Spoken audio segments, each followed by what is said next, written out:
Okay guys, this style of press is garbage. However, not this one behind me. This one's fantastic. I don't own one of these garbage presses because they're trash and you shouldn't own one.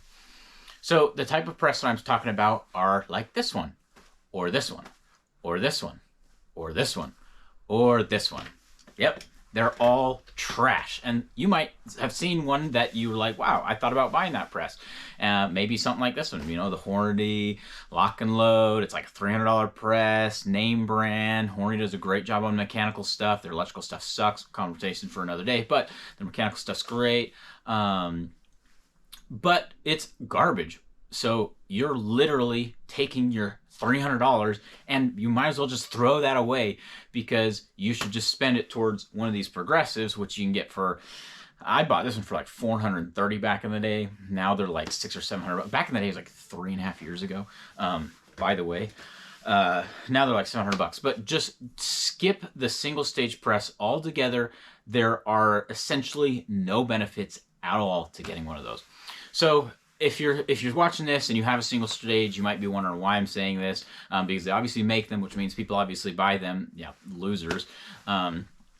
So there's a little bit of objectivity to what I'm saying, not just the fact that I hate them. So first of all, they don't really save you a whole lot of money if you get like a name brand one. They can save you a lot of money if you get a cheaper one like this one, like $60. But still, so they don't save a ton of money.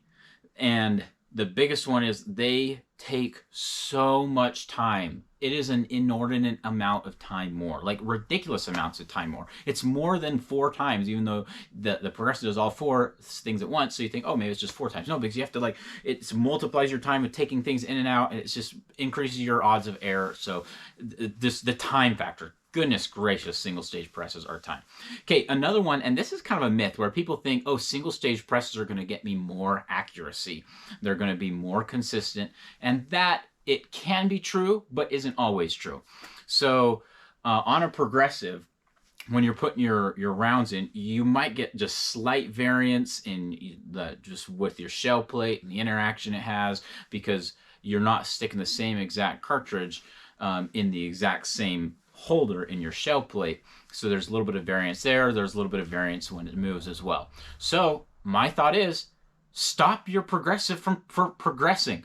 The Hornady one can do it. Any good progressive press, you should be able to manually make it so it doesn't progress. Now, sometimes it's a little bit more elegant than others. On the Hornady, you just have to like take some tape and stop it from progressing. Maybe I could make a video on that, but it's pretty simple if you can't figure it out. So make it stop progressing and use it like a single stage when you need to do your precision rounds.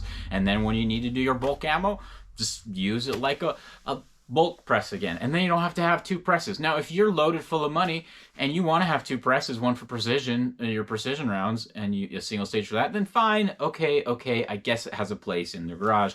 But for 99% of people, it ain't worth it. Don't go with that. This trash.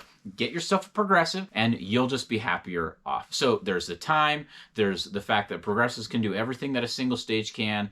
And then the other one is just, it's cooler to get a progressive. That's really about it.